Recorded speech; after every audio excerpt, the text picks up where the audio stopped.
What's up guys, it's Ahmed and Munir here from Gen C TV. Today we're going to be giving you a 7-step approach to flipping a home.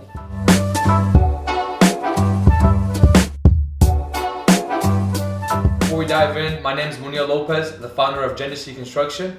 My journey started off when I used to work for a contractor, and through the years of getting more experience through him, I decided to go on my own and eventually start my own construction business, and through the experience and knowledge I acquired led me to where I am today.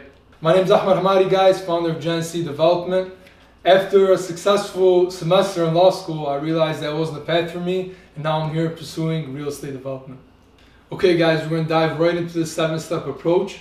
First step is finding your area and your target market. It's very important to know your market. You need to aim for the sweet spot. You don't want to be in the highest place and you don't want to be in the cheapest place. You want to be somewhere right in the middle in the B-class neighborhood. That's where I found the most success, and I think that's where you can create your own market essentially. It's important to look for a home that doesn't exceed your knowledge or your capabilities. Start off simple on your first project, then progress as you go, because your knowledge will begin to expand. Even if you're hiring a contractor like Munir over here, it's important to know what you're getting yourself into. Because contractors, sometimes they can burn you without you knowing. They can tell you a toilet is worth $200 when it's really worth $89. That's why it's very important to know exactly where you're headed and what you're taking on. The second step, guys, is to find your source of funding. Are you going to invest your own cash? Are you going to go to a bank and get a loan? Or go to another financial institution to get a loan? Or are you going to go through a hard money lender? That's very important to find out before you do anything, because a lot of real estate agents, they won't even take you seriously when you're going to look for a house or something unless you're pre-approved. So it's very important to know where your funding is coming from. Step 3, find a real estate agent. For those of you guys that don't know, I am a real estate agent myself, and it's helped me progress my business a lot more than I thought it would. And the reason for that is I can go see houses whenever I want without having to call the agent, and I can put offers on homes whenever I feel like it. Now, it's not necessary to become a real estate agent to get into investing necessarily, but it does help, and it's helped me a lot with my business. But for those of you guys that don't want to be a real estate agent and don't have interest in that, it's important to find your agent in your area, because they can help you a lot with finding comps. They'll help you narrow your search. So what I like to do is I like to go on Zillow. You know, I'm an agent myself and I still go on Zillow. And Munir here also goes on Zillow sometimes. And we like to narrow our searches to about 5 homes. And then what will happen is, if you have an agent in mind or you're working with an agent, you can send them these potential homes and you can tell them, hey, I want to know the comps on these homes. And that will give you the value of the home in comparison to others in the neighborhood. So comps, essentially, that means comparables. A comparable is of a house that you're searching for or a house that you're looking for in comparison to others that have recently sold. So it's very important to know that, because at the end of the day, you need to know how much you could sell your flip for. You're putting all this money into the house, now it's time to sell, so now you need to know the value of this home. Do your research, do your own research as well, you know, because real estate agents, you're not the only client. They're going to be working with other clients, and as I mentioned, they'll do this for free. So especially as a buyer, when you're buying a home and you tell them, look, I need to purchase a home, they're going to go run these comps and look for homes in your criteria for free, because the seller is the person who pays the real estate fees and transaction fees at the end of the sale. Make sure you're picking the right agents. You can pick more than one, you can pick 2. It's free of charge for you, so take advantage of that resource. It's really important. So guys, step 4, aim to buy under market value. And remember, you make your money on the purchase. Now that you guys find your potential homes, make sure you do a walkthrough and create your renovation budget. It's important to know your market when you're budgeting. Why? Because if you're in a higher end market, you got to make sure that your finishes meet that criteria. Compared to if you're in a lower end market, you don't have to spend as much on the finishes.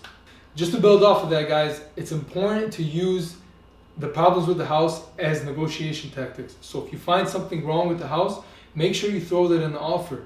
Tell the other agent, the other listing agent, that, hey, there's 1, 2, 3 wrong with this house. Can we lower the price because of this?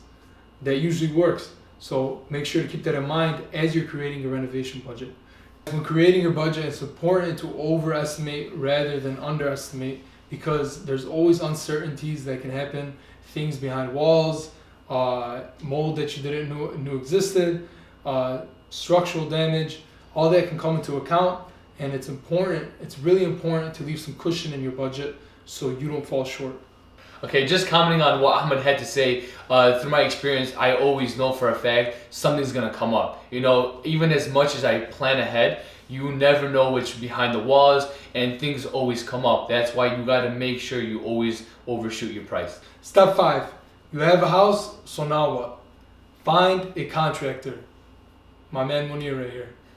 So a rule of thumb, once you're in the process of actually getting bids, you always want to make sure you get 3 different estimates. So you know who's charging more, who's charging less, and who's right in the middle where you want to be.